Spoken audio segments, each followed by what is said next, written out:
The two storms that hammered the Maine coast this month caused property damage that ran into the tens of millions of dollars. What hasn't gotten a lot of coverage, though, is what happened to Maine's historic lighthouses, which are especially vulnerable to wind and waves and high tides.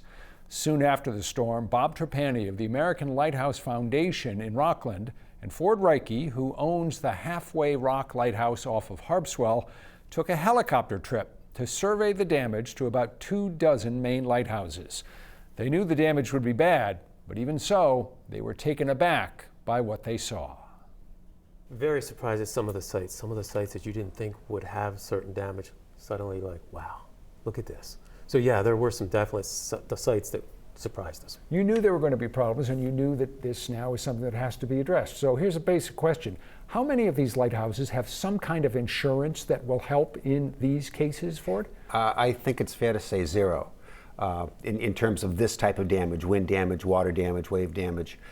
They're all in the National Register. They are owned by all different types of entities, but the insurance companies have learned long ago to stay away from them. All right, that's pretty grim. No insurance. So let's talk about who owns these. I think a lot of people are under the misconception that the federal government still owns lighthouses. Not so, right? Not so in many cases. Yes, the U.S. Coast Guard still owns a few. U.S. Fish and Wildlife has a few, but many of these lighthouses are in the hands of nonprofit stewards or private owners. These are individuals and organizations that have, in many cases, really limited funds. They have, there's a friends group that has been organized, created, that will be looking out after a lighthouse, but they don't have really big bank accounts for the most part that can deal with major damage, right? Absolutely not. I mean, we can pay for the painting or little small projects, but when you get this sudden catastrophic damage, no. There's just no resources for that kind of thing. And again, it's not cosmetic work that's going to need to be done, right, Ford? In many cases, for instance, foundations, which are not an inexpensive thing to address. Right. When we went out in the helicopter, we anticipated that we'd see some damage, but there are buildings that are, in some cases, moved off their foundations. A couple cases where buildings are gone, windows punched out, doors punched out, so it's a really extensive damage. Another thing that has to be considered as one looks ahead to repairing some of the damage that's been done is that these are very difficult projects to do. Many of these lighthouses are out on islands, obviously. Some are just on really ledges. They're really tough for the contractors to get to, right? Very tough. And a lot of people say, even on a summer day, oh, look, it's blue sky, sunny day, but don't realize that the seas are not going to permit you to land at these ledges or these islands.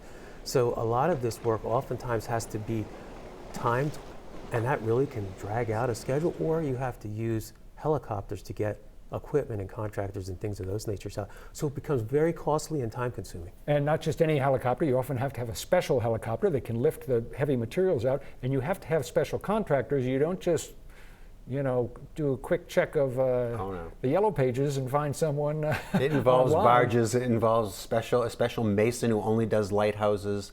Of course, all the work has to be approved by the federal government because these are all on the National Register, which is a whole different level of work. All right, so we have these historic, irreplaceable treasures that are near and dear to the hearts of so many people, particularly in Maine. What now is the outlook as you try to marshal people to do something to, first of all, repair the damage? What's the outlook? Stabilization is going to be the first thing, understanding what you have damaged, but stabilizing the structures that remain, and then really figuring out how do we go from here to protect this as climate change continues to impact. Well, the climate change is only going to get worse, presumably, and that's a daunting topic. We'll get to that in a sec. But first, let's talk money, Ford. Money is going to be needed to make repairs. Where, realistically, can one expect money to come from? Historic buildings don't fit into a category for FEMA relief, for instance. There's businesses, there's residences, there's nothing for the nonprofits. So if people have directed giving funds to Maine Community Foundation, they can request that it go to lighthouse preservation. Everybody in Maine can get lighthouse license plates, and that they're going to give away over $100,000, maybe $200,000 this year from just the lighthouse license plates. Significant amount of money just from the plates. But for people who are watching, who are saying, well, there's nothing I can do, what else can they do to help this cause? Well, I think obviously getting more involved with your preservation groups, but also just making your voice heard to state and federal officials to say these lighthouses are really important. They're standing on the front lines out there. They helped build the state of Maine. They need us now. They're older structures, and we love them. And it's why people come, they want to go out and see these. But I think just getting involved, just saying that I want to be an active participant in safeguarding these lighthouses for the future. There are lighthouses all over America, but Maine has the varsity team of lighthouses. All these lighthouses that are so iconic, so frequently photographed, and the offshore lighthouses that are in such grisly places. And just to end on this note, the thought of a future 10, 20, 30 years from now where we've lost a number of these, as we said, irreplaceable structures just seems like a notion that none of us really want to even entertain. That's not an alternative that we can accept, is it? I don't want to think that thought, but we are at a juncture right now where if changes, if they aren't corrected and aren't fixed, that we may be making decisions on which ones go.